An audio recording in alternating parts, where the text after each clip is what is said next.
everybody, Rivet Looker here. Today's tutorial is the Rivet Redux version of Transitional Dreads with a latch hook, or crochet hook if you don't have a latch hook.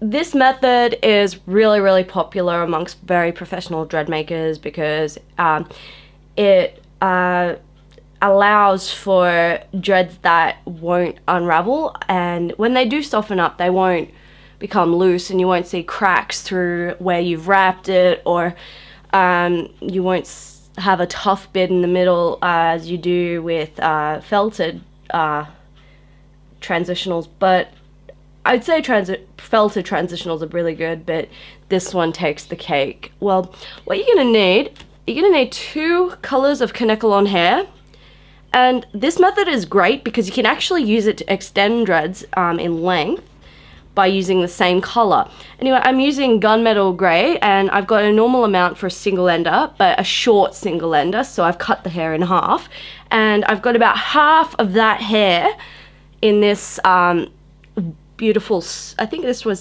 silver white, and it's full length because I'm making a full length dread, but you can use half of the length if you're going to make a short dread about that long. Anyway, the other tools you're going to need your rig. You might need one of these bag clips if you're making double enders. You're going to need your comb. You're going to need scissors. An optional item is the felting needle. As you can see, mine are just two felting needles tied together. And last but not least, a latch hook. Now, this is a special type of hook. I will show you why it is so special. It's because if you see the hook here, it's got a latch here. So when you actually push it through the dread, the latch will go down, and then when you're ready to pull it back through, the latch will enclose and the hair will actually stay within there. And this tool, this is just a regular size one. This one's this one's good for installing dreads into hair, but these come in very small sizes for when you want to do either wig making or installing extensions with the micro loop method. Anyway, we're gonna get started, so I'll just move these guys aside, and I'm gonna need the comb, but we're not gonna need the bag clip because I'm making a single, and we won't need this just yet. So all you have to do is just start by back combing your top color just normally, and you can find out how to do that in Backcombing 101, and there's a link here. So go watch that and come back and we'll be ready to do part 2. Okay, so we've got our backcombed half dread, the top color, and what we're going to do now, we're going to grab our latch hook and our hair, the bottom color, and we're going to split the bottom color in two. You'll see why in a moment.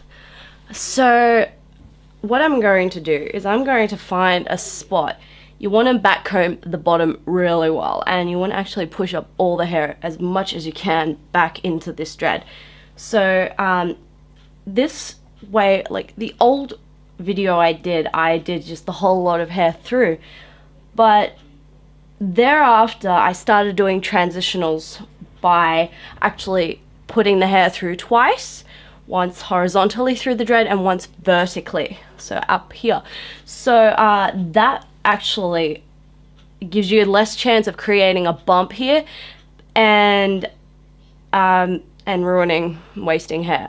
So I'm just going to so we've got a bit of a taper going on here, so just about here I'm going to chuck this hook in horizontally. As you can see, I chucked it in with the well, I should zoom in for this. I chucked it in with the hook closed, and it opened once it went through. So now we're just going to chuck the hair into the needle, into the hook, and pull it through, and the actual hook here has closed, so that will just give you an easy way of seeing it. So let's zoom back out. Now all you have to do now is just pull half of the hair through, and there we go. So we've got half of the hair through. Now just a little bit more, and so now we're going to repeat the process by pushing the hook up vertically through the dread, just slightly probably below where you put the other hair, and now we're just going to just thread the hair through and hope for the best, because it caught a little bit, but that's okay. Okay, now that we have threaded the hair through at the top color, it's time to backcomb. Now I'm going to start by using the narrow teeth of this comb, and I'm just going to push all the hair as much as I can in between all those little loops there, because as with a single ender you have to actually backcomb the loop, otherwise it will come undone, and just get all that hair matted in there and then just start backcombing normally. So you just want to get this backcombed. Now obviously you're not going to work with that, so you got to pull it out, stretch it out, and whilst you're at it, just make sure that there's no lump here, because the lump is really what destroys this method, and it is a very hit or miss. I personally haven't made this style in a long time, so whether my dread will actually come out good or not is a mystery until we start twisting it. But yeah, just backcomb it nicely.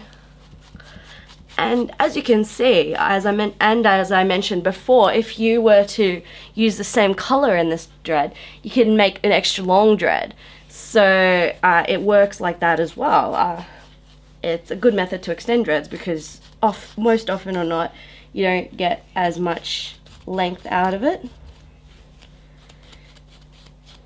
And yeah, so we just want to move these bits up and just give the end of the top color just a bit more of a back comb, just for extra stability, and it'll make sure this doesn't unravel at the end.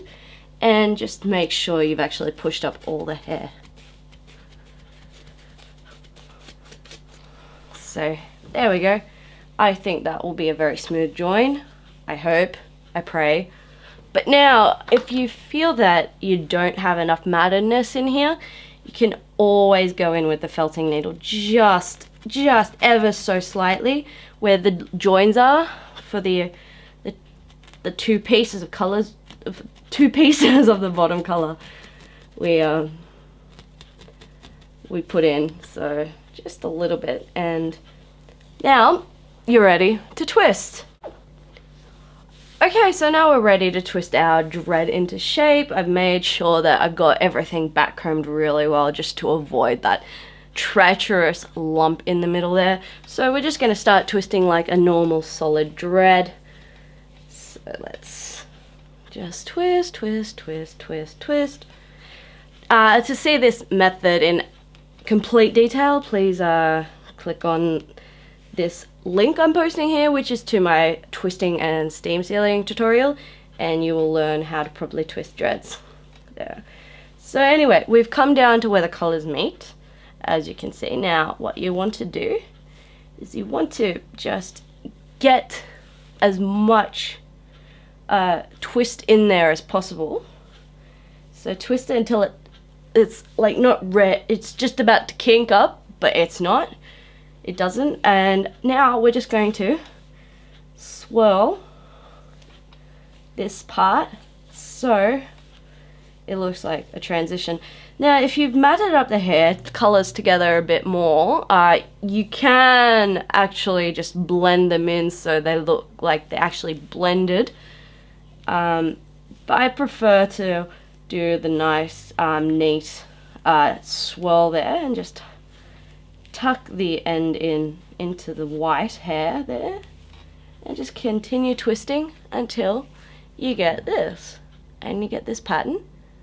So as you can see, this part there's no lump, it's just one perfectly tapered dread, and it just keeps going, and all you have to do is twist it to the end. At this point, give it a seal.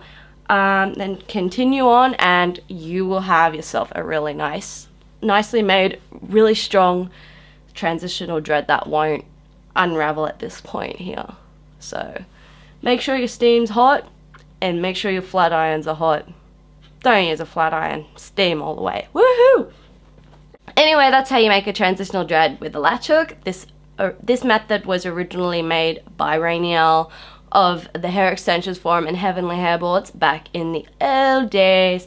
I'm Rivet Liquor. Please like, subscribe, and share with your friends. If you have any questions, please leave them in the comments section below, and I will get back to you. Thank you so much for watching. Bye! Okay, so I mentioned earlier in this video that you can use this method to extend dreads. If you use the same color, you can actually make a really, really long dread. I'm talking synthetic, I'm not talking about extending real dreads here.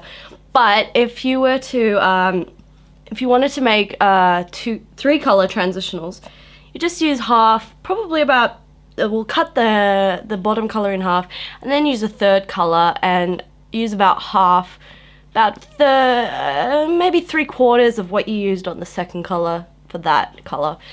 And you can also use this exact same method to make those amazing rainbow transitionals you see everywhere. Just use quarter length hair, and you should be able to get a really nice, probably about 26-inch long dread.